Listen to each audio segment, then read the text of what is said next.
Amados, desde sexta-feira nós estamos aí falando a respeito do reino. Na sexta-feira à noite nós falamos a respeito fizemos uma introdução de tudo quanto nós iríamos falar ao longo dessa conferência. Foi apenas alguns pontos que foram abordados para os irmãos terem uma impressão daquilo que seria. Hoje pela manhã nós falamos de 9h30 ao meio-dia sobre os mistérios do reino de Deus, começando na eternidade passada e chegando então até Jesus Cristo.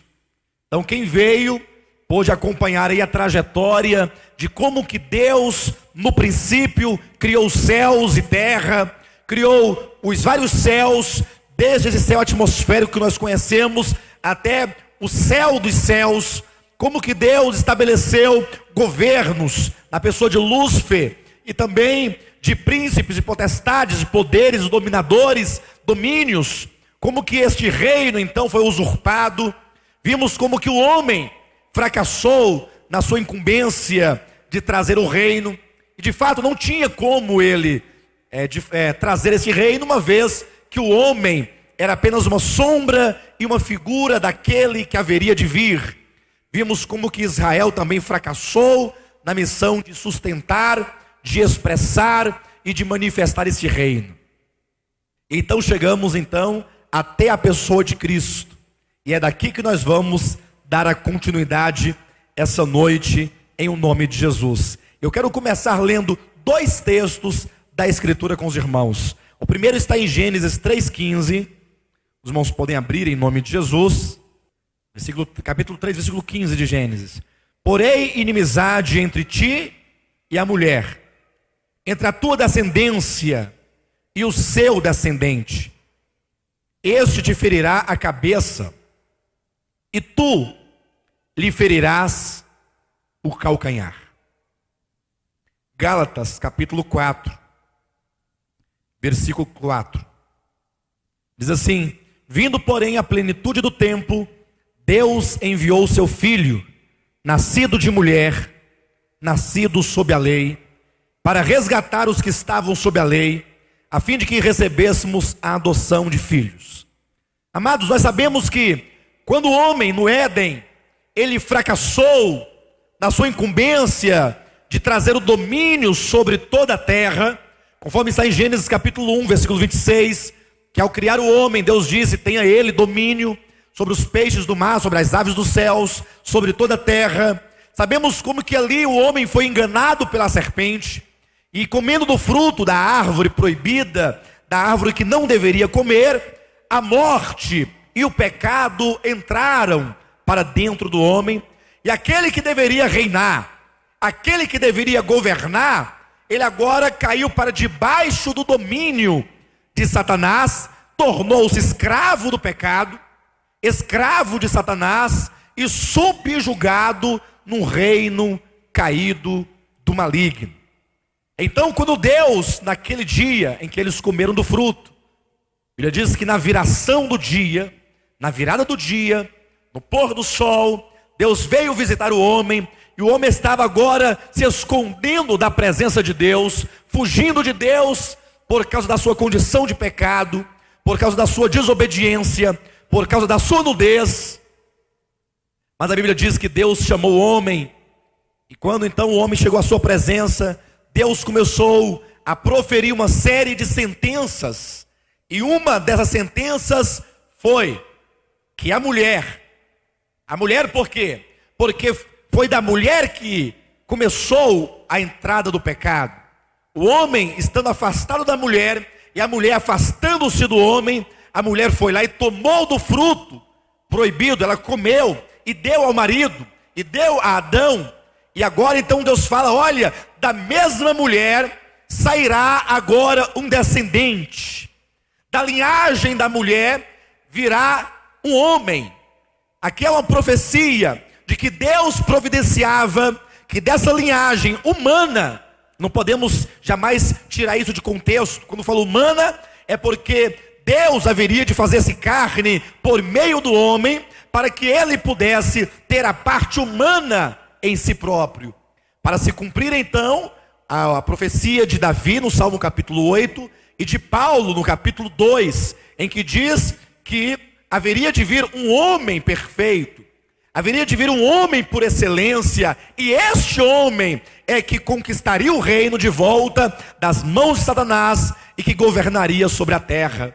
Então a Bíblia diz que da mulher sairia um descendente. Aqui uma promessa de um homem que haveria de vir na história, um homem que haveria de vir no futuro. E este homem, ao contrário de Adão, este homem, ao contrário de todos os homens falíveis, ao contrário de todos os homens caídos, por melhores que eles sejam, por mais bondosos que eles sejam, por mais vontade que eles tenham, mas nenhum homem é capaz ou foi capaz de sair de debaixo do jugo de Satanás, debaixo do seu império das trevas, e libertar os homens, e libertar a terra, e trazer o reino de volta ao Pai. Mas o próprio Deus diz para a mulher e para o homem: da mulher vai sair um descendente. Este descendente vai travar uma batalha contra a serpente, e nesta batalha a serpente vai ferir o calcanhar dele. Ou seja, este homem, ele vai entrar no cenário da humanidade. Deus se faria homem no tempo determinado por ele, e então ele haveria de lutar contra aquele que no princípio usurpou o reino do Pai. E nesse confronto, Satanás iria machucar o Filho de Deus. Quando fala iria ferir o calcanhar, quer dizer que no confronto, o Filho de Deus, o homem Jesus, seria tocado, seria machucado. Ele iria de fato até mesmo morrer. Todavia, esta morte de Cristo não seria negativa. Esta morte não seria o fim. Essa morte não era então a esperança perdida. A única esperança era o descendente da mulher, era o Messias, e agora ele morre.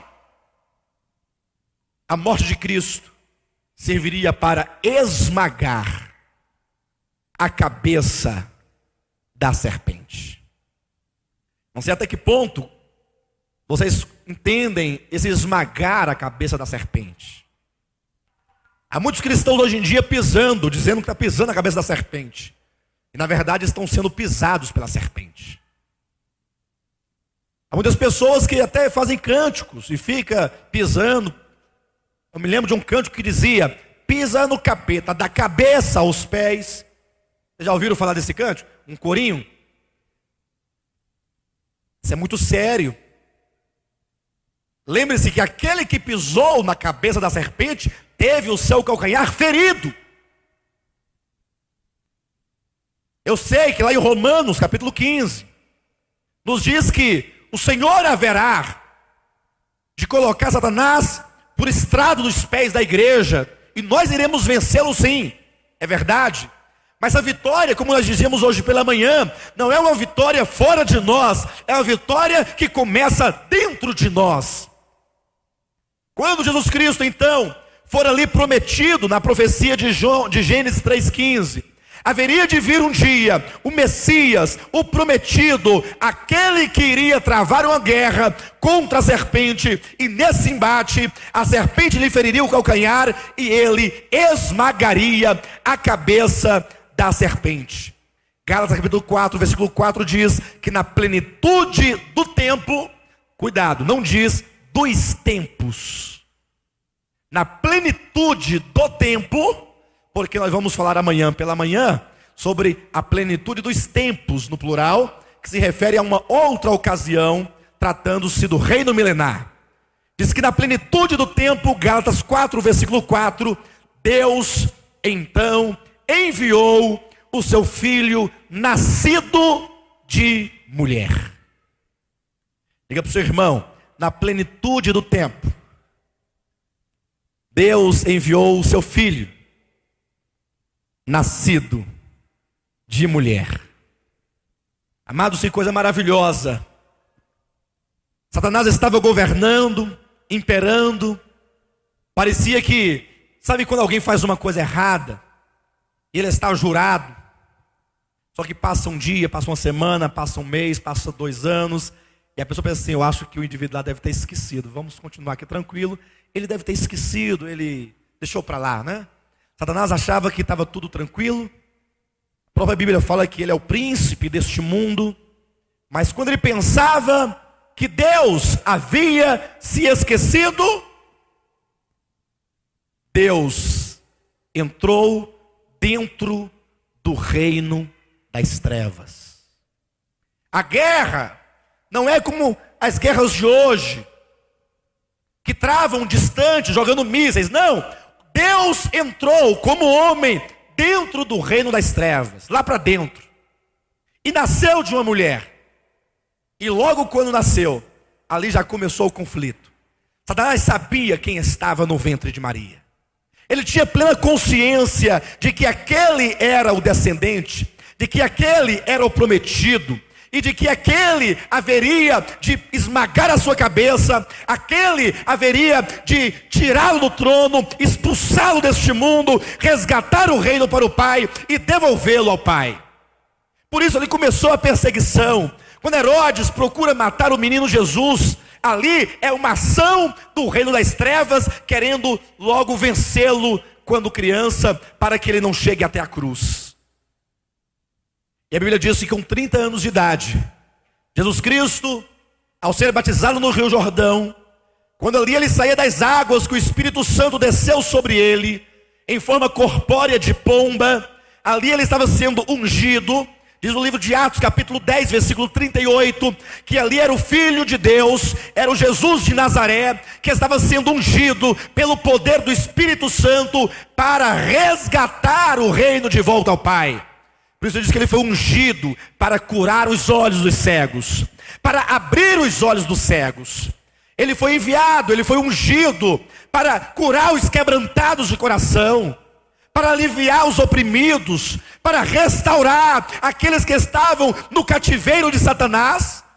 E depois de ter sido ungido, ele foi ao deserto, e ali ele ficou 40 dias sendo tentado pelo diabo. Lucas é claro, não é dito que ao cabo de 40 dias ele foi tentado. Não, ele ficou 40 dias sendo tentado pelo diabo. Ao cabo de 40 dias aconteceu aquelas 3 tentações específicas que estão registradas em Mateus e em Lucas. E não somente ele estava sendo tentado, mas ele estava sendo disputado pelas feras. O livro de Marcos diz que ele estava entre as feras.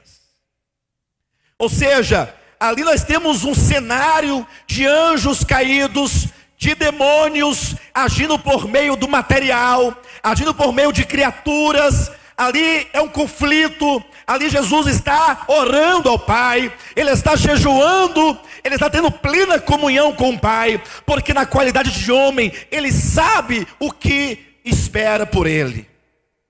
Na qualidade de homem, ele sabe que a batalha vai ser intensa. Ele sabe que não é simplesmente ficar dizendo que vai pisar na cabeça do diabo e bater os pés no chão. Ele sabe que a batalha vai lhe custar a vida. Depois de 40 dias, tendo vencido Satanás no campo doutrinário, no campo da tentação, Jesus saiu agora para as cidades, para as vilas, para os povoados. E a Bíblia diz que ele saía, e onde ele entrava, ele anunciava dizendo: está próximo o reino dos céus. E a Bíblia diz que ele pregava, ele enviou os 12, depois enviou os 70. E qual era a mensagem que os 12 e os 70 proclamavam, e que o próprio João Batista proclamou, e que Cristo também proclamou? O reino. O reino está chegando. O que é o reino? É a libertação do homem de debaixo do governo de Satanás, para introduzi-lo no reino de Deus, em libertação, para a glória do nome de Deus. É por essa razão que quando Jesus ia curar alguém, quando Jesus curava o cego, ou curava um paralítico, ou curava um leproso, cuidado, ele não estava meramente realizando prodígios para que as pessoas o aplaudissem. Jesus não ficava nos púlpitos jogando paletó nas pessoas. Jesus não ficava nos púlpitos fazendo aparecer dentes de ouro na boca de pessoas. Não! Era um ministério sério. É uma questão de governo. É uma questão de império. É uma questão de decisão. É tanto que no Armagedon, no momento em que as forças do mal, personificadas no anticristo, estiverem face a face com a força do bem, personificada em Cristo Jesus, no Armagedon, o filho de Satanás, o homem da iniquidade, o filho de Deus, o próprio Deus encarnado, frente a frente, Joel, cheio do Espírito Santo, declara que aquele momento é um momento de decisão. Por isso diz que o vale onde eles se encontram é o vale da decisão. E o que é o vale da decisão? Ali será decidido para sempre de quem é o reino desta terra. A quem vai pertencer de fato o reino? O Armagedon é o ponto final desse conflito. Então, quando Jesus ia curar o homem, na verdade ele estava dizendo: olha, a minha missão é tirar o homem dessa condição, desse cativeiro, e transportá-lo para um reino da luz. E não pensem que ele fazia isso de qualquer maneira. Enquanto a multidão se recolhia para suas casas, enquanto os discípulos iam dormir, ainda que fosse uma noite mal dormida, mas eles dormiam, Jesus, noites e noites, prostrava o seu joelho e ia falar com o seu Pai Celestial. Ele ia, como homem, buscar o poder do Espírito, buscar a comunhão do Espírito, porque cada dia que ele avançava, ele estava levando a autoridade de Deus, levando o reino de Deus às pessoas. Abra a Bíblia comigo em Lucas, no capítulo 11, no versículo 20, e veja o que é dito a respeito do ministério de Jesus Cristo. É o momento em que Jesus está expulsando o demônio de um homem. Ele vai libertar um homem de um espírito maligno. E veja o que ele está dizendo sobre o ato de expelir demônios. Ele diz: se porém eu expulso os demônios pelo dedo de Deus, certamente é chegado o reino de Deus sobre vós. O que é o reino de Deus aqui? Quando a autoridade de Deus chega na vida de alguém, essa pessoa é liberta. Não é possível alguém estar no reino de Deus e ser ao mesmo tempo oprimido. Porque o reino de Deus é a autoridade de Deus que passa a governar aquela pessoa. Estar sob a autoridade de Deus é o mesmo que estar no reino de Deus. E estar no reino de Deus é estar sob a autoridade governamental de Deus. E agora eu já não entendo mais por que as pessoas, esse cristianismo pragmático dos dias que nós vivemos, prega essa questão da maldição hereditária, dizendo que as pessoas, depois de convertidas, depois de batizadas, depois de ingressarem no corpo de Cristo, ainda dizem: você está com maldição hereditária, então não está no reino de Deus. Porque ou a pessoa está no império das trevas, ou está no reino da luz. Não há meio termo.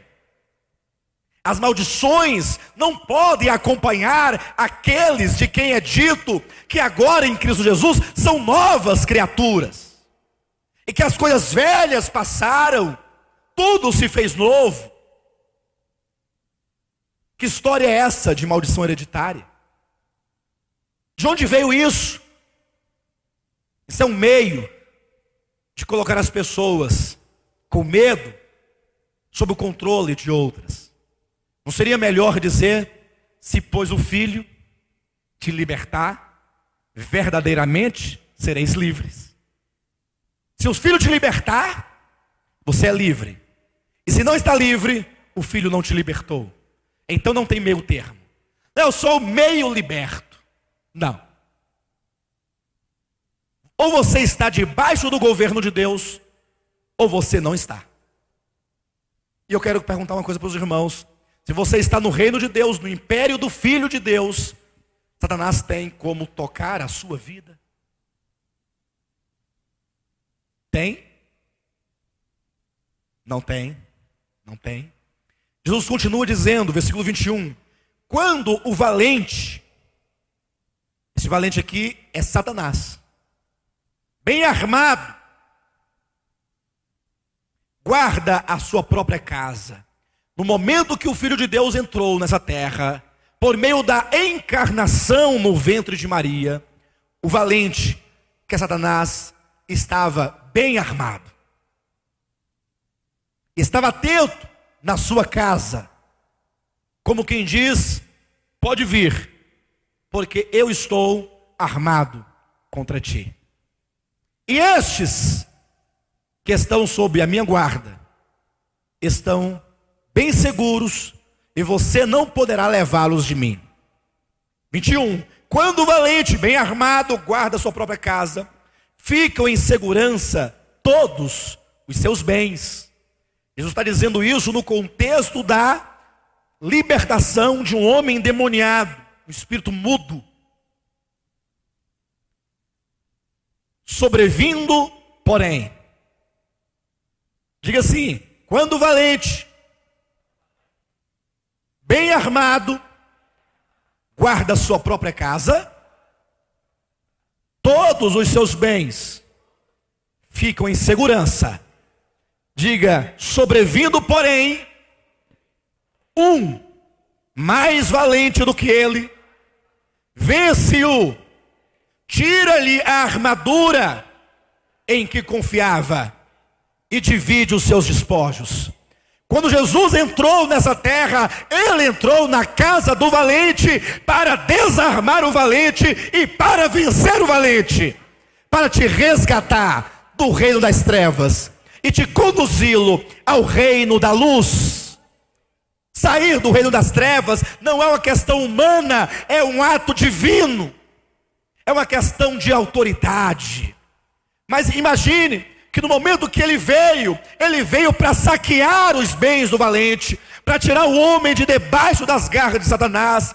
Por esta razão, quando nós entramos no Evangelho de João, a partir do capítulo 12, porque João tem duas partes, praticamente. Do capítulo 1 até o capítulo 11 é a primeira parte. Do capítulo 12 em diante, Jesus começa os preparativos em direção à cruz. E quando ele começa então, está em João capítulo 12, versículo 31, ele declara, chegou o momento de ser julgado este mundo, e agora o seu príncipe será expulso. Vejam que a morte de Cristo, ela não está primariamente ligada ao perdão dos nossos pecados. Vejam que a morte de Cristo não está primariamente relacionada com a nossa salvação. Isso será um resultado daquilo que é principal. A morte de Cristo será a expulsão do príncipe deste mundo. A vitória de Cristo será uma conquista deste reino no qual estão os homens algemados e presos.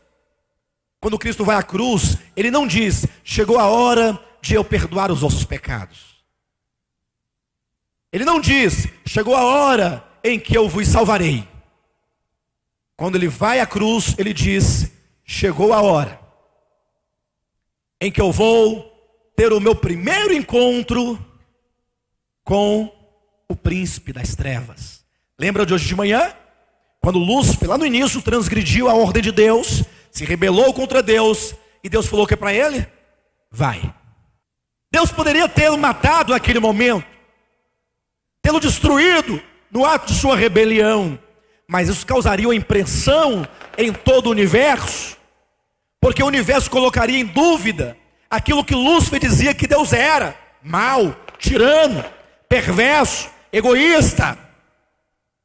Mas Deus falou assim: vai, nós nos encontraremos no Calvário. E no momento agora, veja que visão que tinha Jesus. No momento de ir à cruz, o que ia acontecer com ele? O que ia acontecer com ele? Ele seria preso. Que mais? Cuspido, açoitado, injuriado, caluniado, envergonhado. Tirariam-lhe as roupas, vestiriam ele com um manto real, colocariam uma cana, um caniço, e começariam a zombar e escarnecer dele, dizendo: é o rei. Quem era que estava ali zombando de Cristo, dizendo que ele era rei? Quem era? O próprio Satanás. Ah, ele é rei. O rei, ou todo rei, merece uma coroa. Traga-lhe uma coroa. Vamos coroar o rei. Observe que a morte de Cristo está dentro de um contexto de reino. Não é possível ler a Bíblia, parte alguma dela, sem adentrar a esfera do reino. Não é possível.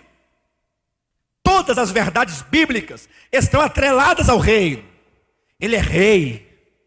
E ali ele estava sendo golpeado. O livro de Marcos diz que golpes lhe eram desferidos no rosto, nos olhos. Os olhos dele já estavam fechados. Ele já não enxergava, inchados. Colocaram ainda um pano vedando os seus olhos. E eles golpeavam a cabeça, cuspiam-lhe a face. E dizia: é profeta? Então diz, ou diga-nos, quem te cuspiu? Quem te golpeou? Quem te feriu? E a isto, a esse processo de dor, a esse processo de humilhação, a esse processo de insulto, Jesus diz: isto aqui é o expulsar o príncipe deste mundo. Isso é contrário ao conceito humano, porque no conceito dos próprios discípulos, ele deveria ter uma espada na mão, e ele deveria lutar contra César, contra os governos, contra quem quer que seja, na força, cortar a cabeça, arrancar a orelha, derramar sangue. Agora quem manda sou eu, sou o filho de Deus, eu vim para governar, e eu vou governar a terra, e ninguém vai me impedir. Ele próprio disse a Pedro: olha, eu posso pedir ao meu pai, e ele me mandaria um exército de anjos. Ele mandaria 72 mil anjos, e nós acabaríamos com tudo aqui, ó. Mas ele não fez isso. O meio de resgatar o reino não é com a força, porque com a força ele teria feito no início, sem precisar passar por tudo que aconteceu. A verdade é que esse resgate desse reino acontece no sentido inverso da rebelião. Ou seja, o processo de usurpar o reino aconteceu quando alguém decidiu no seu íntimo elevar o seu trono acima de todos, exaltar o seu nome, exaltar a sua pessoa e pela força bradar: eu governarei na extremidade do norte. E o resgate deveria ser agora o contrário. Se Lúcifer foi subindo, subindo, subindo, se exaltando e proferindo insultos, o resgate do reino é o inverso. Deus tem que descer, descer, descer, perder, ser cuspido, insultado. É assim que se conquista o reino. Quantos querem ganhar o reino? Adentrar o reino? É o inverso. Mas quem disse que é o inverso? Abra a Bíblia no livro de Filipenses capítulo 2. Vamos verificar o que está dizendo aqui. O apóstolo Paulo nos diz a partir do versículo 5. O resgate do reino acontece no sentido inverso da queda de Satanás. Ou seja, se para ele ter o reino, na usurpação, ele teve que se orgulhar, que se elevar e blasfemar, o meio de Deus resgatar o reino é o modo inverso. A grande prova de tudo isso, preste atenção, foi que no momento de o filho vir se fazer carne, Hebreus capítulo 10, versículos 5 a 7. Ele diz assim ao pai: Pai,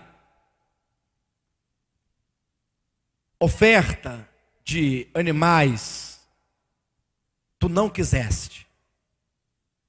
Não resolve o problema da humanidade, do reino.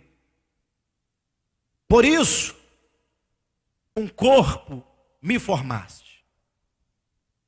Por que o pai formou um corpo para o seu filho vir? Porque todos os sacrifícios anteriores não resolviam. Mas sabe quando o seu pai fala assim: filho, é você mesmo que vai.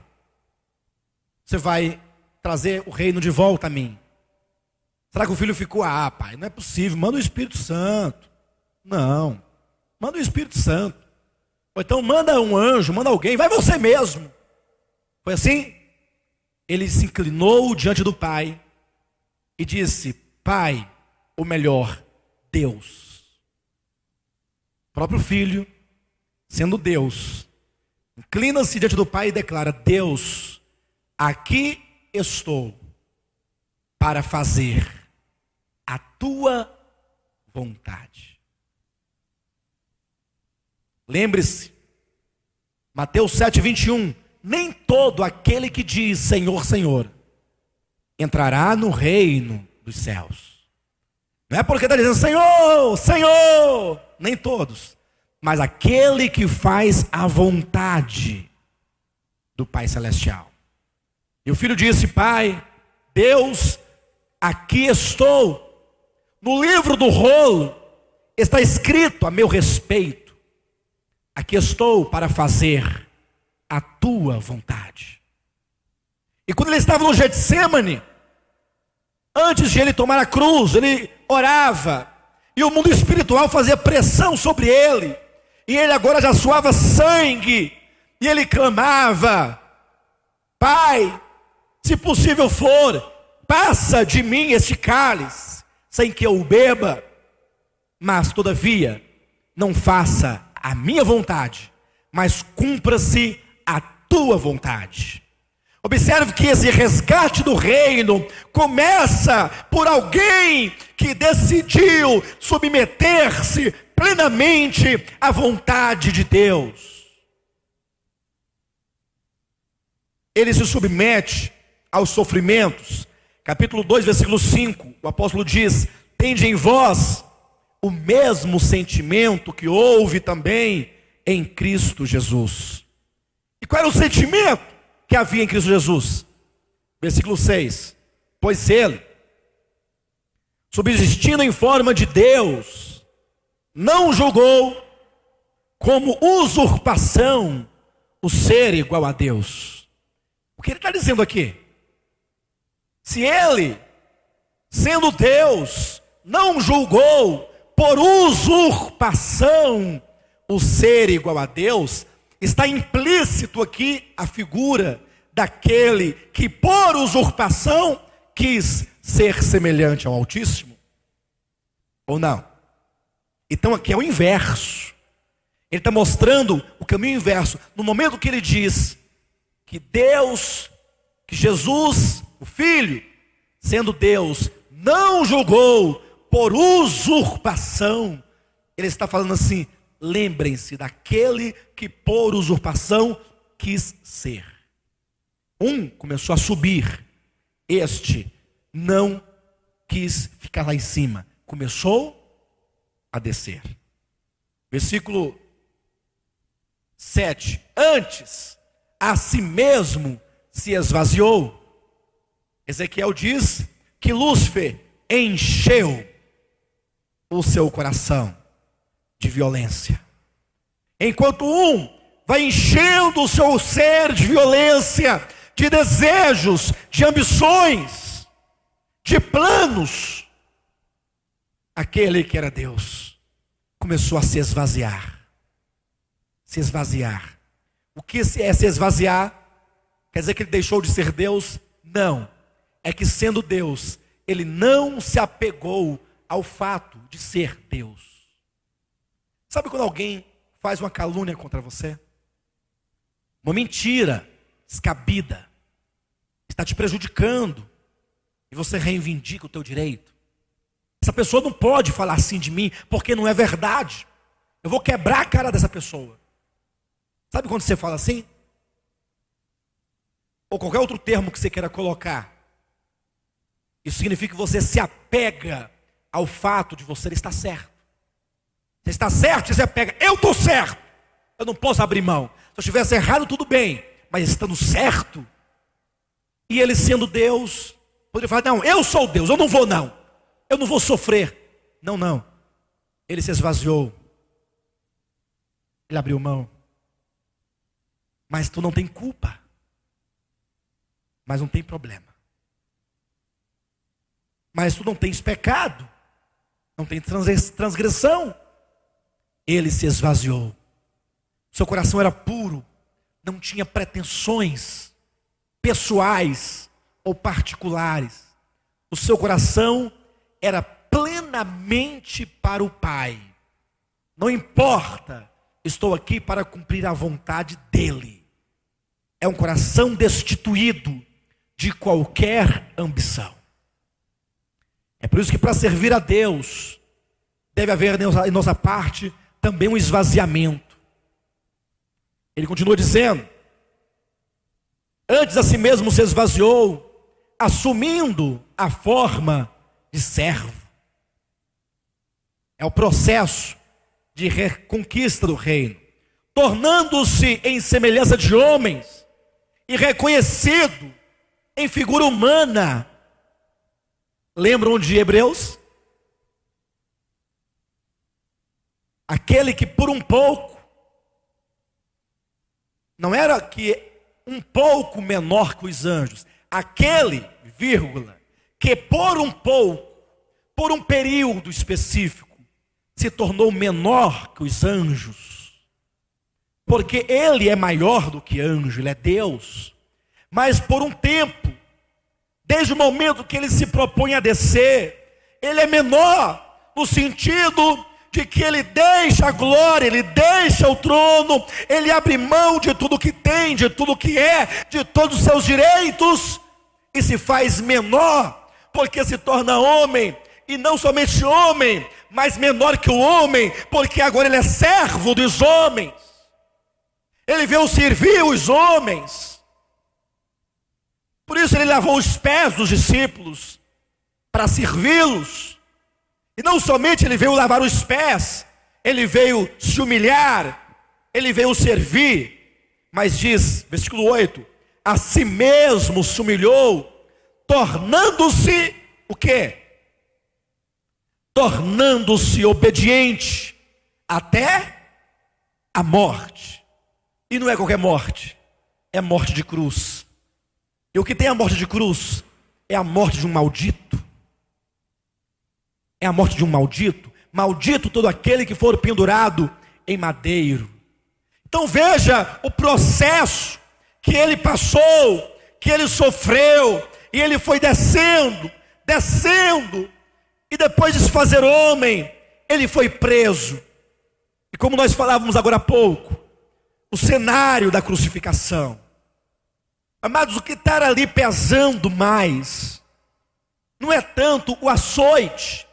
Dói o açoite, eu sei que dói. Eu sei que, como muitos descrevem, com muita precisão, cada momento do sacrifício,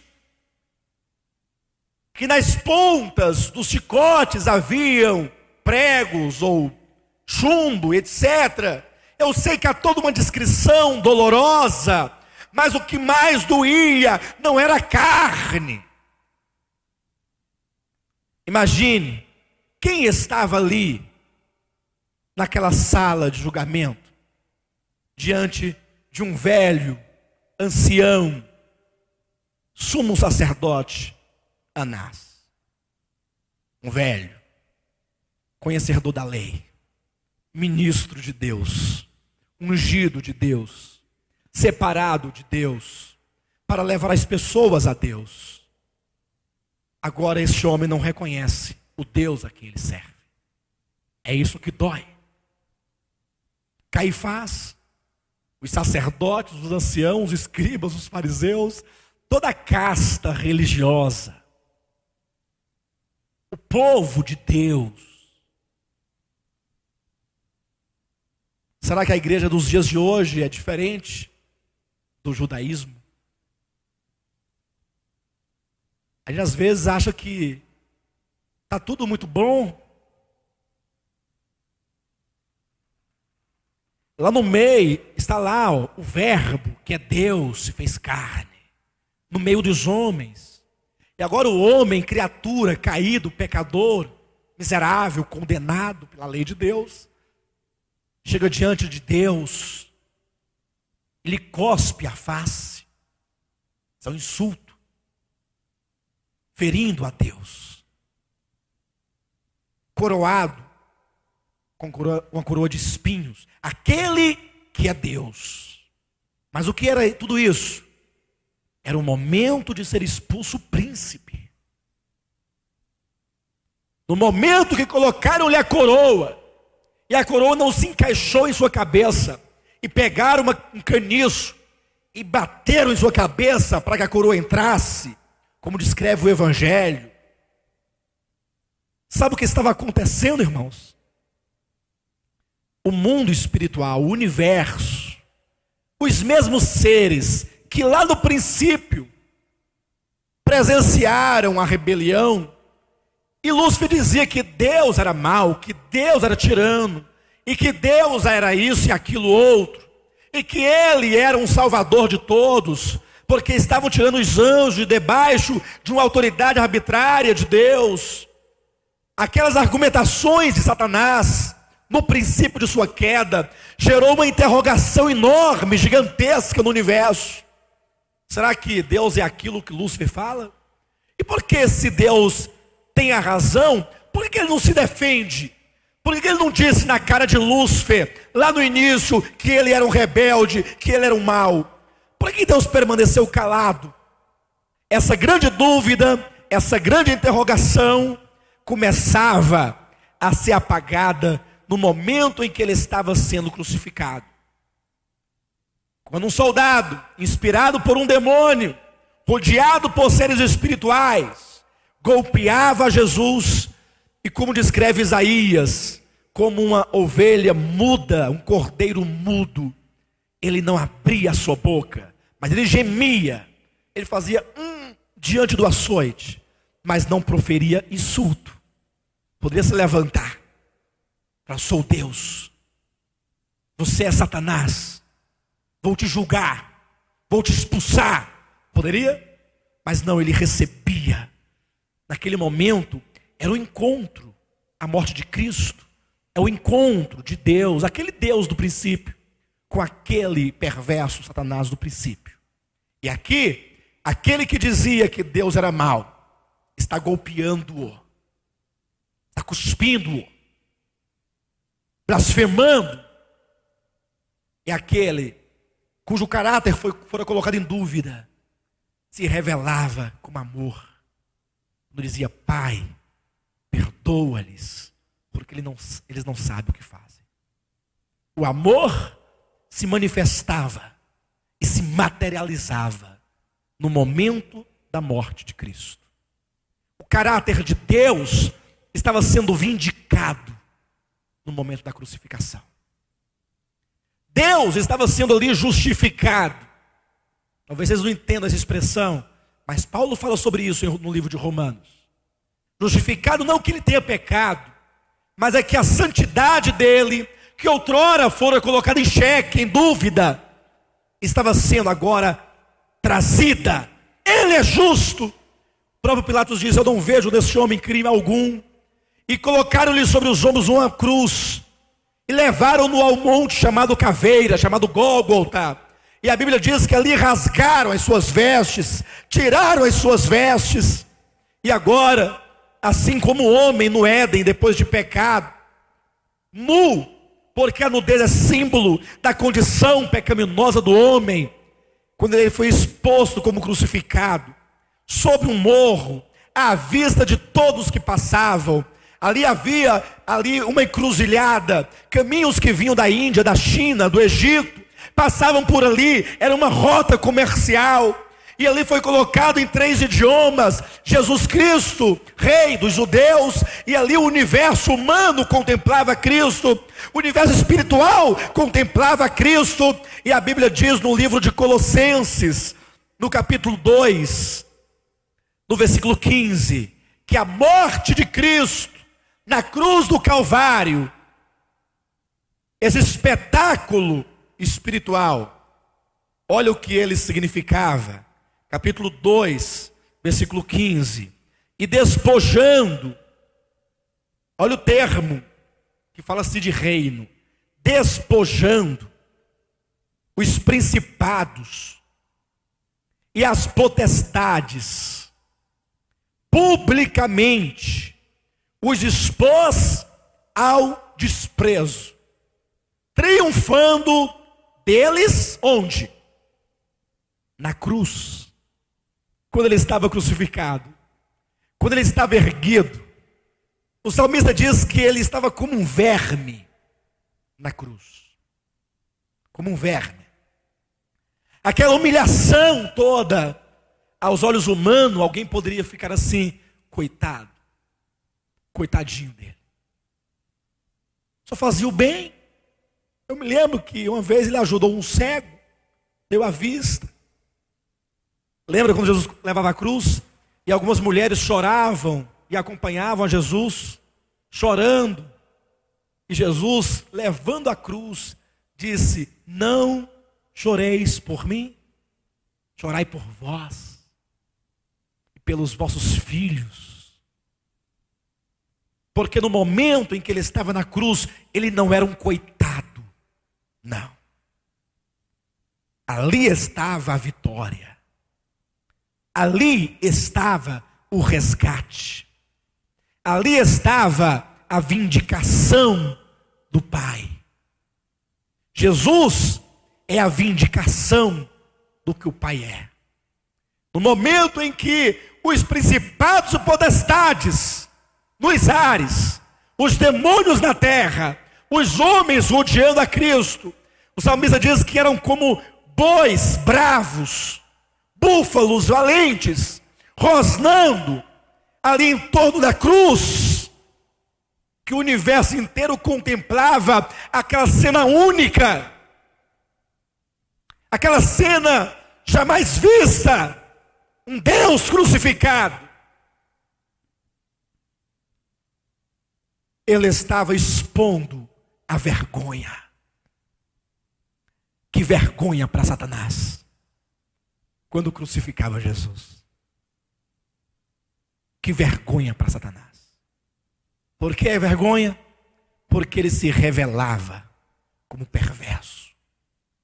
Porque ele se revelava a cada golpe, a cada ato, ele se revelava como Satanás, adversário. Ele se revelava como o diabo, acusador, diante de alguém que em todos os seus sofrimentos não abriu a sua boca, senão para dizer: perdoa, Pai, perdoa-lhes, eles não sabem o que fazem. Às 3 horas da tarde, Jesus inclinou a cabeça: Pai, a ti entrego o meu espírito, fôlego de vida, e morreu. Houve trevas, um terremoto e um silêncio. E agora? Ele morreu. E o reino foi vencido, porque se morreu, foi vencido. Qual é a expectativa de alguém que estava ali até o último momento, que acreditava que ele era o Messias? A qualquer momento ele desce daí. E quando ele descer, ele vai criar um rebuliço tão grande, e ele vai matar todo mundo aqui, ó. Daqui a pouco ele vai descer daí. Mas agora ele morre. E aí? A multidão dá as costas e volta para casa, conversando entre si. Lucas capítulo 24. O diálogo daqueles 2 homens no caminho de Emaús era o discurso de todos em Jerusalém. Ele morreu. E eles lembravam, sabe quando a pessoa morre? Está ali no velório, está o caixão, está lá o corpo. E o povo fica conversando as histórias do passado, né? Era uma pessoa tão boa, eu me lembro, ele dizia assim. E ontem mesmo eu falei com ele, e ele tinha dito essas coisas para mim. E era assim que estava em Jerusalém, e lembrando-se dos milagres, das parábolas, né? Dos acontecimentos gloriosos. O momento, ele dizia, olha, quando ele estava lá no meio do mar, e aquela tempestade, ele veio andando, e ele vencia a água. Mas dessa vez ele não venceu a morte, de fato. Ele venceu muitas coisas, ele foi muito bom. De fato ele tinha uma boa ideia, um homem sensacional, mas o mundo físico não podia contemplar o que estava acontecendo no mundo espiritual. E um detalhe, todos quanto morrem, têm que ir ao Hades, ou ao Seol, depende da língua que você está trabalhando, ou ao inferno. Inferno em latim, Hades em grego, Seol em hebraico. Porque este lugar é a mansão, o país, o lugar dos mortos. E se ele morreu, ele tem que ir. E ele foi.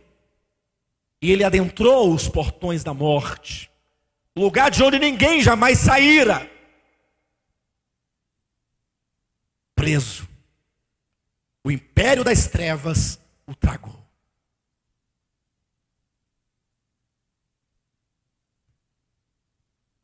Ele veio resgatar o reino.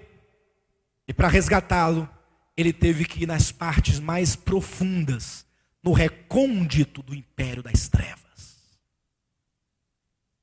Ele teve que ir no gabinete, lá dentro. No lugar, como diz Paulo aos Efésios capítulo 4, versículo 7, nas regiões mais baixas da terra. Entrou lá dentro. Lá estavam todos os que haviam morrido, dos homens, todos. Entre o lugar de tormento, o lugar de descanso, um abismo. E nesse abismo, Coré, Datã, Abirão. Demônios, Lucas 8,31. Diz que o abismo é morada de demônios. Está lá. Ele entrou. Olhou para os mortos. Para aqueles que duvidaram, que blasfemaram. Daqueles que viveram em função da sua vinda. Que morreram aguardando a sua vinda, mas nunca o viram. Ele entrou, ficou olhando para aquelas pessoas ali, tragadas pela morte, tragadas pelo império das trevas. E ele começou a declarar. Diz o apóstolo Pedro que ele começou a bradar. Na versão em português diz que ele pregou. A palavra pregar ali não é querigma. A palavra pregar ali tem uma denotação que ele proclamava. Ele não estava ali para convencer, para salvar, para converter, para fazer apelo. Ele foi ali e começou a declarar quem ele era. Chamou a atenção do Hades. Todos olharam para ele. Ele começou a declarar que era o Filho de Deus, que se encarnou, que veio resgatar o reino. Alguns zombavam, outros sorriam, outros ficavam na expectativa, não sei.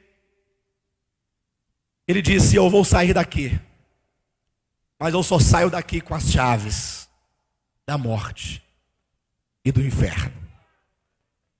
Eu não saio daqui somente por sair. Eu vim buscar um direito. Eu vim resgatar o reino. As chaves quer dizer o direito de abrir e fechar, de decisão, de resolução. As chaves são é a autoridade do reino de Deus sobre a terra. O direito de governar, de tirar o homem da morte ou deixá-lo lá dentro, de ressuscitar aquele a quem ele quer ressuscitar.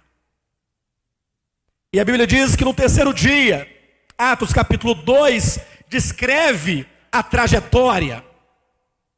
E no livro de Filipenses, onde nós estávamos lendo, capítulo 2, diz que porque ele desceu, então agora, como resultado de tanto descer, ele agora tem que subir. E ele não vai subir apenas para o túmulo, ele tem que subir ao céu dos céus. ao topo do universo e receber um nome que está acima de todos os nomes, acima de todo o principado e potestades e poderes e dominadores deste mundo tenebroso. Efésios capítulo 1. Ao terceiro dia, ele começa a sua trajetória de volta. Vai caminhando em direção à porta do Hades.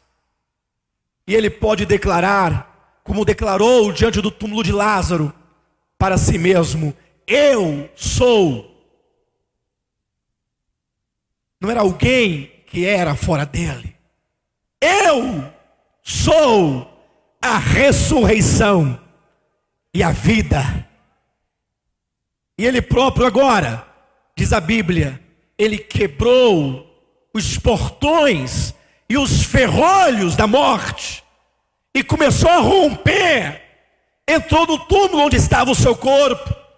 Romanos capítulo 1, versículo 4. Um espírito de santidade e de poder penetrou aquele corpo, até então no cativeiro do reino das trevas, porque ali estava a velhice, ali estava no corpo a corrupção, ali estava a enfermidade. Era um homem nascido de mulher, que tinha no seu corpo os traços da velha criação.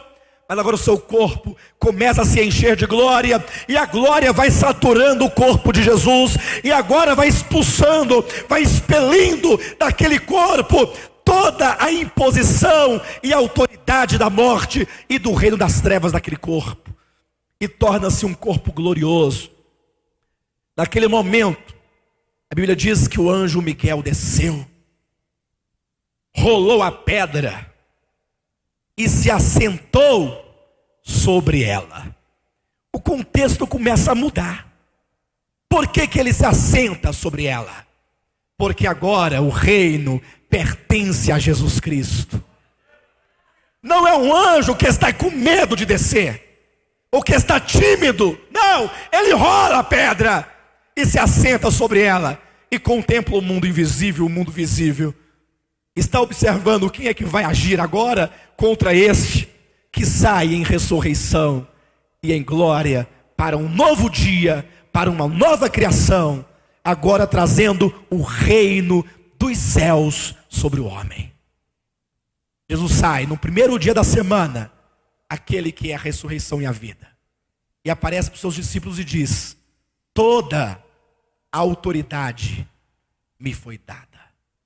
Repita comigo: toda a autoridade me foi dada nos céus e na terra. Aleluias. Toda a autoridade me foi dada. É o Cristo ressurreto. A sua morte foi a vitória. A sua morte foi a conquista. Agora ele diz: eu tenho, Apocalipse capítulo 1, versículo 18, as chaves da morte e do inferno. Nas mãos de Jesus estão as chaves. Nas mãos de Jesus está a autoridade. Nas mãos de Jesus está o domínio. Nas mãos de Jesus está o reino. E quando você invoca esse nome, você traz sobre a tua vida a autoridade deste reino, o reino de Deus. Quando João foi arrebatado aos céus, capítulo 5 de Apocalipse, ele viu que na mão do Pai tinha um livro selado, com 7 selos. Selado quer dizer que ele estava fechado e ninguém podia abrir o livro. O destino eterno do reino está naquele livro escrito. Porque quando nós lemos na Bíblia os 7 selos, qual é o conteúdo dos 7 selos? Não é a vitória do Cordeiro sobre o pecado, sobre a grande Babilônia, sobre o anticristo, sobre o falso profeta e por fim sobre Satanás? Mas isso que o livro estava fechado. E um dos 24 anciãos perguntou dizendo: quem é digno de abrir este livro? Existe alguém no céu, na terra e debaixo da terra que seja digno de abrir este livro? E ninguém se manifestava. E João foi entrando em conflito, foi entrando num pensamento, porque se ninguém é digno de abrir esse livro, então, de que adiantou todas as coisas, a morte de Cristo, de que adiantou a igreja, de que adiantou a nossa fé, a nossa perseverança, a nossa entrega, de que vale qualquer coisa, se ninguém pode abrir o livro. E João começou a chorar. Está escrito na Bíblia. Ele chorava, porque ninguém se manifestava, nem nos céus, nem na terra, nem debaixo da terra. Foi então que ele ouviu uma voz, um dos 24 anciãos, declarou dizendo: João, não chores. Mas como não chora? Como não chorar diante do destino eterno, do reino, da humanidade, o destino final? Se esse livro não for aberto, de nada valeu todas as coisas. E o anjo disse, um dos anciãos disse: não chores, eis aqui. Eis aqui. Quem? Quem? O leão. É o leão. Por que leão? Porque ele é rei. Eis aqui o leão da tribo de Judá, que venceu para abrir o livro. Jesus é um leão. Ele é rei. Ele venceu para ter o direito de abrir o livro, de determinar o destino de todas as coisas. Ele ganhou esse direito na cruz. O leão da tribo de Judá, que venceu para abrir o livro. E diz o texto sagrado: voltei-me para ver, e voltado vi, e eis um cordeiro em pé. Um cordeiro como tendo sido morto. Diz que é o leão que venceu, mas ao olhar é um cordeiro imolado. Um cordeiro como tendo sido. Olha a conjugação verbal. Ou seja, o sangue ainda está quente. O leão que venceu, mas o modo desse leão vencer é como um cordeiro imolado. O caminho do reino. Nós não podemos chegar lá sem nos unirmos a ele nesses mesmos sofrimentos. Lembra quando ele disse: o filho do homem vai para Jerusalém sofrer? Pedro falou: isso de modo algum te acontecerá. Ele diz: arreda Satanás. Em seguida disse: se alguém quiser vir após mim, eu estou indo para o reino, só que importa sofrer antes de entrar no reino. Se alguém quiser vir após mim, então deve percorrer o mesmo caminho. E voltado viu um cordeiro, como tendo sido morto, recém-imolado.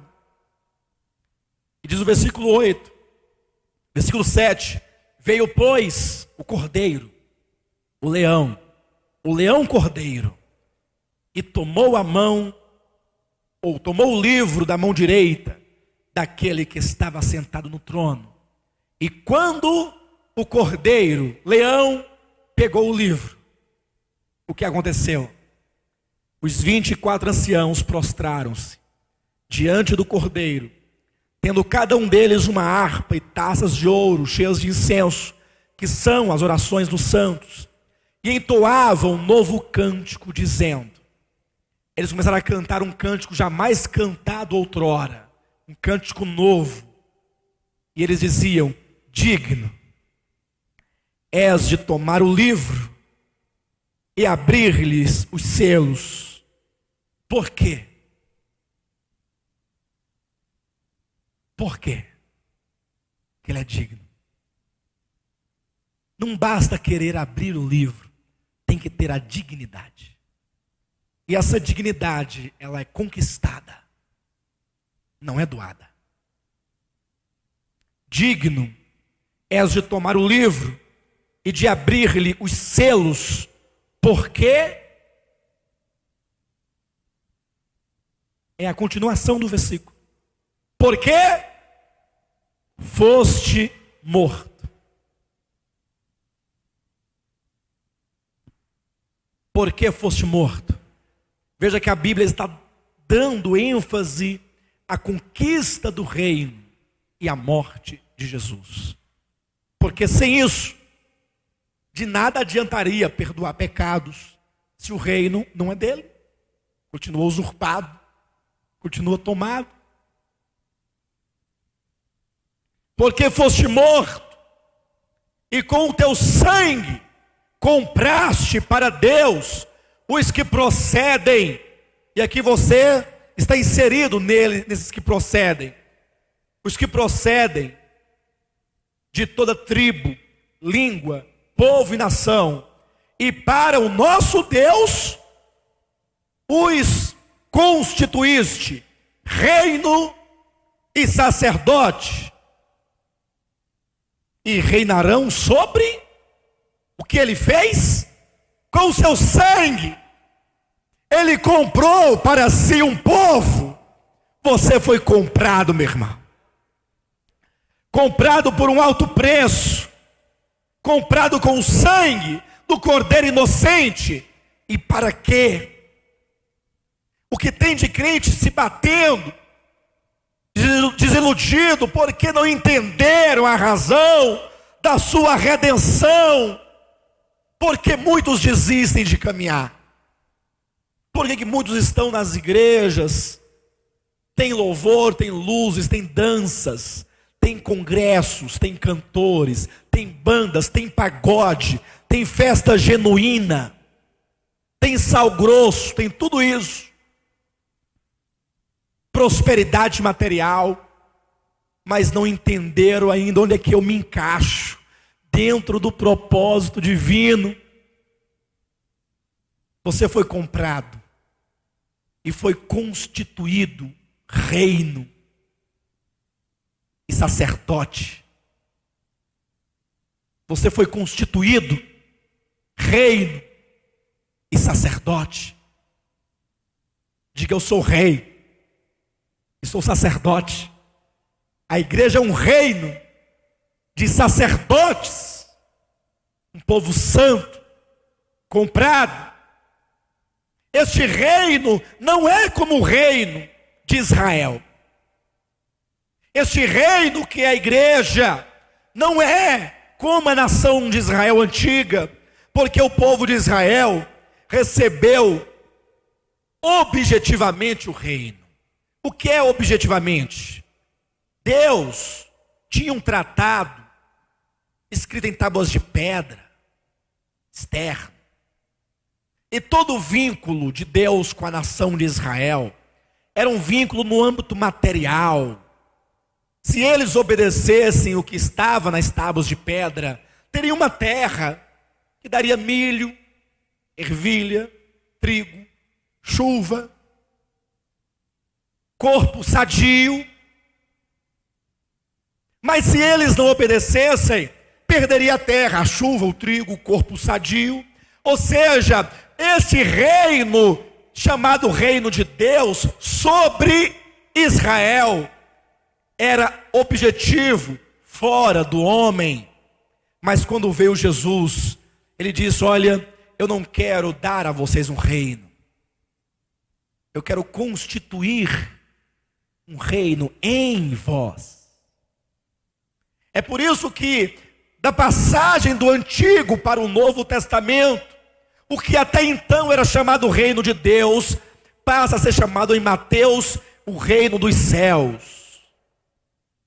E eu fiz uma definição: reino dos céus é o governo celestial, cuja natureza celestial age no espiritual do homem regenerado.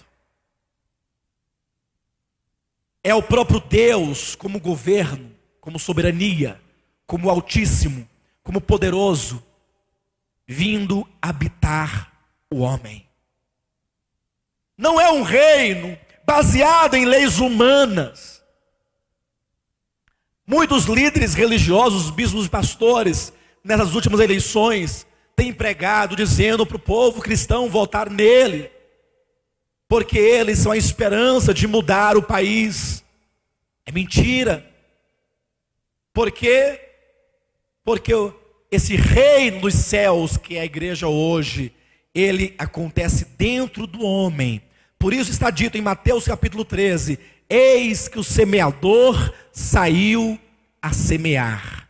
A semente, versículo 19, é a palavra do reino. Essa palavra não é uma palavra morta, não é uma doutrina. A palavra é o próprio Cristo. Como diz, no princípio era a palavra estava com Deus e a palavra era Deus. E essa palavra é o reino, e este reino é a palavra, por isso é chamado a palavra do reino. Então o próprio Deus, como reino e palavra, é a semente plantada dentro do homem. Nicodemos, que estava na antiga dispensação, chegou para Jesus e falou: mestre, bem sabemos que tu és um mestre vindo da parte de Deus, porque ninguém pode fazer os sinais que tu fazes, se Deus não estiver com ele. Jesus, sereno, olhou para Nicodemos e disse: em verdade te digo, que se não nascer de novo, não pode entrar no reino de Deus. O conceito do Novo Testamento de reino requer um novo nascimento. Por quê? Porque agora o reino é interior, é uma questão de vida. A palavra do reino é semeada nos corações. Muitos corações não estão habilitados para receber essa palavra do reino. Mas nos corações em que essa palavra é semeada e que brota, essa pessoa agora, de acordo com a segunda parábola de Mateus 13, ele próprio como pessoa agora é a semente. Na parábola do semeador, a semente é a palavra do reino semeada no coração.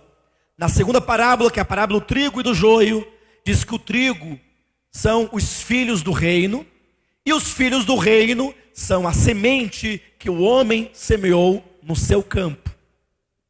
Você é uma semente? Você é uma semente? Se o grão de trigo, a semente, caindo na terra, onde é que tu estás? Na terra? Se não morrer, fica só. Olha a mensagem do reino. Mas se morrer, produz muito fruto. Há muitas pessoas que vêm aqui à nossa igreja e são como Nicodemos, gostam da palavra, gostam de Jesus, como compartilhava hoje o pastor Anderson. Mas quando olha essa intensidade de palavras que não oferecem carro, nem casas, nem dinheiro, fala de um reino eterno. As pessoas falam assim: olha, eu gostei muito, de vez em quando eu ouvi aqui, mas eu vou ainda ficar no velho sistema das luzes, e dos pagodes, e das festas, e dos congressos. Pode ficar, meu irmão. O reino de Deus, que é o reino dos céus, é vida. É vida. Semeado dentro do homem. Ninguém pode entrar no reino de Deus, no conceito do Novo Testamento, sem nascer de novo. Para no Antigo Testamento, alguém fazer parte da nação de Israel, bastava nascer da carne. Porque o filho de um judeu, oitavo dia circuncida o menino, é judeu, é israelita, está no reino de Israel. No Novo Testamento, não. Não basta cortar um pedaço da sua carne, do prepúcio. Não basta deixar o cabelo crescer. Não basta tirar a barba ou deixá-la crescer. Não basta pintar ou não pintar as unhas. Não basta. Tem que nascer de novo. Tem que nascer de Deus. Eu comentava essa manhã que veio alguém aqui a semana passada nos visitar pela palavra. E diz que ao olhar percebeu que não havia doutrina. As mulheres de brinco, mal vestidas. Saiu escandalizadíssima. O reino é espiritual. Eu quero dizer com isso, não estou passando a mão na cabeça de ninguém ou de alguém. Não, eu estou dizendo o seguinte: há aqueles que não nasceram de novo e estão congregando porque acha bonito o louvor, acha o pastor bonito, os cooperadores bonitos, né? Ai, aquele pastor é tão lindo, vou ficar naquela igreja. Aí fica lá, nunca nasceu de novo, entra ano e sai ano, é a mesma pessoa. As vestes cada vez encurtam mais. Outros que, muito bem vestidos, parece um fariseu, mas mentem, furtam, enganam. Na verdade, eu tenho mais medo de uma pessoa bem vestida do que uma mal vestida. Porque o bem vestido esconde alguma coisa. Você quer se esconder? Se vista bem. Tá aí? Coloca uma gravata, um paletó bonito, passa um gel no cabelo, uma pasta e vai e entra num banco. Aquela porta não trava com você nunca. Aquela porta não trava. Ou trava? Não trava. Coloca uma sandália no pé e uma bermuda, ela nunca abre aquela porta. É ou não é? Mas o indivíduo de bermuda pode estar com 100 mil mocado, como diz o ditado. Mas é ladrão. Aparência, ó. Por esta razão da aparência, é dito que Satanás falou assim: já que o reino de Deus agora é o reino dos céus, é uma questão interior, então eu vou confundir os cristãos. Eu vou enganar os cristãos sobre este reino, para que eles não vivam a vida do reino de Deus, e passem a viver a vida do reino das trevas, pensando que estão vivendo a vida do reino de Deus. De que maneira? O homem entrou na lavoura de Deus e semeou no meio do trigo o joio. E o joio, ele traz consigo uma aparência. Parece, mas não é. Por quê? Porque só tem palha, o seu pendão só tem palha. Não tem a vida, não tem a essência. E você a princípio não sabe discernir exatamente o trigo do joio. Talvez alguém bem especialista consiga identificar, mas a massa não consegue identificar. Ele semeou o joio por quê? E para quê? Para gerar uma aparência. É a aparência do reino. Quando Jesus fala sobre os mistérios do reino, tem duas conotações aqui. No aspecto positivo é um mistério, porque o reino está dentro de vocês, mas eu não vejo. A Bíblia diz que aquele que é nascido do Espírito é como o vento. E como é o vento? Pode ser sentido, percebido, mas não pode ser visto. Aquele que é nascido do Espírito, ele é impelido por uma força interior, e isso é um mistério. A regeneração de um homem é um mistério. Deus vir habitar o homem é um mistério. Nós sermos a casa de Deus é um grande mistério. Tem que ter revelação para entender isso. É mistério também por um outro lado, porque o inimigo procura tornar o evangelho oculto quando ele semeia o joio, trazendo líderes, Cuidado, não pensem que o joio é um Zé Ninguém. Não pensem isso. O diabo não se daria o trabalho de semear um tanto de pessoas sem importância e sem influência no meio do povo de Deus. O joio, certamente, são pessoas que podem influenciar o povo de Deus, que podem manipular o povo de Deus. Pensem naqueles que estão vivendo nessa aparência. É dito que uma mulher escondeu o fermento em 3 medidas de flor de farinha. E para que essa mulher escondeu? Primeiro, para ninguém ver. Segundo, para corromper. Terceiro, para levedar. E aquela farinha, que eram 3 medidas, tornou-se uma grande massa inchada, cheia, orgulhosa, presunçosa. É o cristianismo. A igreja que se casou com Roma. Aqui há um grande mistério nisso. E hoje nós vivemos uma situação muito difícil, porque por um lado existe o reino de Deus, que é o reino dos céus, que é espiritual.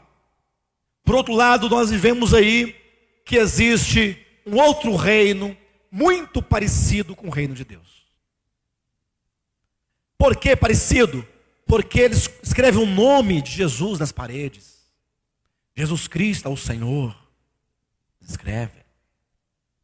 Nos folhetos. Eles oram em nome de Jesus. Eles cantam cânticos de Jesus. Eles oram em nome de Jesus. Mas a própria Bíblia diz: acautelai-vos dos falsos profetas, que se vos apresentam disfarçados de ovelhas. Há uma capa exterior de ovelha, há uma aparência exterior de ovelha, mas por dentro são lobos roubadores. Há uma maneira de você discernir, há uma maneira. Aqueles que verdadeiramente são servos de Deus, quando se deparam com a palavra de Deus, eles dizem amém. Mas a Bíblia diz isso.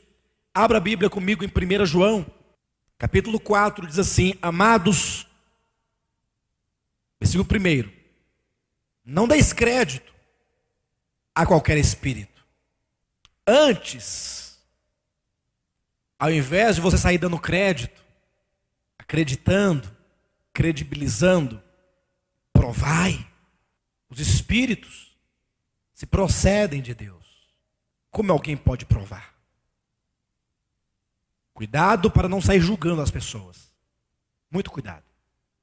Não saia julgando, mas prove. Como provar? Versículo 2: nisto reconheceis o Espírito de Deus. Todo espírito que confessa que Jesus Cristo veio em carne é de Deus. Aí alguém lê isso aqui e fala assim: ah, então tá bom. Aí chega um endemoniado e fala assim: bem, esse espírito aqui desse endemoniado é de Deus ou é do diabo? Ô espírito, Jesus veio em carne? O que ele responde? Veio ou não veio? Veio. É de Deus. Dá um abraço aqui, dá um abraço, Pedro. Aí dá um abraço no espírito. Não está dizendo aqui? Mas e aí? Atenção, quando João está falando isso aqui não é uma regra geral. Essa aqui é uma regra específica para o que acontecia no tempo dele. Como havia uma grande heresia naquele tempo, que afirmava que Jesus não veio em carne, então ele diz: quem diz que ele não veio em carne, então não é de Deus. Ele está tratando com algo do seu tempo. Hoje, por exemplo, a Bíblia diz que o reino de Deus é espiritual. Poderíamos dizer assim: aquele que diz que o reino de Deus é material, esse não é de Deus. Ou seja, quando qualquer espírito se opõe a qualquer parte da verdade de Deus, não é de Deus. O Espírito, ou seja, o pregador está pregando, o pastor está conduzindo, o apóstolo e mestre está ensinando. A pergunta é: estes são a favor da verdade ou se opõem à verdade? Verifica o que ele vai dizer mais embaixo. Versículo 4. Filhinhos, vós sois de Deus e tendes vencido os falsos profetas. E aqui está uma característica dos verdadeiros crentes. Se há a característica dos falsos profetas, há a característica do verdadeiro crente. O falso profeta é caracterizado em se opor à verdade de Deus, e o verdadeiro crente é reconhecido por vencer os falsos profetas. Filhinhos, vós sois de Deus e tendes vencido os falsos profetas, porque maior é aquele que está em vós que aquele que está no mundo. Eles procedem do mundo, por esta razão falam da parte do mundo, e o mundo os ouve. Quem é que ouve os falsos profetas? Por que a igreja hoje está tão mundana? Por que se diz assim: olha, venha você, vamos fazer aqui uma grande corrente da prosperidade. Você que é católico, que é espírita, que é umbandista, você que é ateu, não importa a sua fé, venha receber a bênção de Deus. Por que é dito isso? E o mundo ouve. Está escrito aqui. É uma aparência do reino. O reino não se dá com visível aparência. Aqueles que estão buscando coisas palpáveis para constatar o reino, certamente serão enganados. O reino está dentro de vós. Versículo 6. Nós somos de Deus. Quando João diz nós, atenção, em toda a sua epístola ele vai usar dois pronomes, ou três pronomes: nós, vós e eles. Sempre. Nós refere-se aos apóstolos. Capítulo 1 da sua epístola, ele diz: o que era desde o princípio, o que temos visto, o que temos ouvido, o que contemplamos, as nossas mãos apalparam com respeito ao verbo da vida. E a vida se manifestou e nós a temos visto e dela damos testemunho e vô-la anunciamos. Ou seja, nós vimos a vida, nós tocamos a vida e anunciamos a vida a vós, a vocês. Nós que vimos, nós que tocamos. Quem foi que viu o verbo da vida? Os apóstolos. Quem tocou o verbo da vida? Olha o versículo 3. O que temos visto e ouvido, anunciamos também a vós outros. Nós vimos, nós ouvimos e anunciamos a vocês. Ele usa esse pronome: nós, apóstolos, vocês, os cristãos, e eles, o mundo. Esses três pronomes são claramente usados no Evangelho, no primeira epístola de João. Por isso, no capítulo 4, versículo 6, ele diz: nós somos de Deus. Nós, apóstolos. Aquele que conhece a Deus nos ouve. Característica: como você pode identificar se alguém é de Deus? Se ele ouve a palavra apostólica. Se ele ouve a palavra dos apóstolos. Exemplo prático: Paulo ensina sobre os dons espirituais. Diga amém. Paulo cria em dons espirituais. Diga amém. Nós também cremos. Paulo propagava, divulgava, incentivava a igreja quanto ao uso dos dons espirituais. Diga amém. E Paulo ensinava como usar os dons espirituais. Diminuiu os amém. Amém. Paulo fala sobre dom de línguas. Ele diz para que serve, quando usar, por que não usar, como se comportar diante da igreja. A Bíblia diz, ele ensina. E eu pergunto, você ouve a instrução do apóstolo? Não responda. Reflita. Ele diz assim: quando vos reunis, um tem salmo, outro tem profecia, o outro tem cântico, aquele tem língua, aquele outro interpretação. Amém. Ele quer dizer, tudo é feito, ou pode ser feito, desde que vise a edificação. No caso de alguém falar em outra língua, no caso, ele não está dizendo, tem que falar, porque senão não está selado. Não, não. No caso, olha a Bíblia, estou apenas parafraseando o texto. No caso de alguém falar em outra língua, que não sejam mais do que 2, e quando muito, 3. E haja, olha a restritiva, quem interprete. Olha a restritiva absoluta. Não havendo quem interprete, fique calado na igreja. Quem é que ouve a voz do apóstolo? Ah, Paulo sabe de nada. Escreva uma Bíblia para você, meu irmão. Escreva uma Bíblia para você.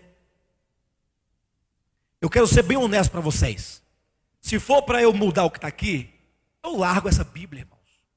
Vamos escrever um livro segundo, um espírito fulano. Inventa um espírito aí. Escreve a tua Bíblia. Defenda o que tu crê. Mas não vamos ficar com hipocrisias. Não. Hipocrisia é a aparência do reino, mas não é o reino. Se você crê, tem que confessar a palavra de Deus. Por isso diz aqui, no capítulo 4, nós somos de Deus. Aquele que conhece a Deus, nos ouve. Aquele que não é da parte de Deus, não nos ouve. Por isso eu afirmo, todos os que são de Deus podem errar, sim. Ensinar errado, sim. Praticar errado, sim. Até o momento em que ele conhece a verdade. Dali para frente, se ela é de Deus, ele não erra mais. Ele não erra mais. Errei! Preguei errado. Era um profeta enganado, um mestre enganado, um pastor enganado. Mas a luz de Deus chegou a mim, e porque eu sou de Deus, eu escuto a voz dos apóstolos. Eu lavo os meus olhos no tanque de Siloé, que quer dizer enviado, quer dizer apóstolo. E por isso, eu quero pedir perdão à igreja, por todos os erros que ensinei. Vamos corrigir a nossa vida cristã. Amém. Não tem problema. Não tem problema. Mas depois de conhecer a verdade, insistir em se rebelar contra a palavra de Deus é prova de que não é de Deus. Aqui, aquele que é da parte de Deus nos ouve. Mas leia juntamente comigo o finalzinho do versículo 6, por favor. Nisto, reconhecemos o Espírito da verdade e o Espírito do... Nisto o quê? Se ouve ou se não ouve a palavra de Deus. Aquele que ouve é de Deus, o que não ouve não é de Deus. Este é o ponto determinante que separa o espírito da verdade do espírito do erro.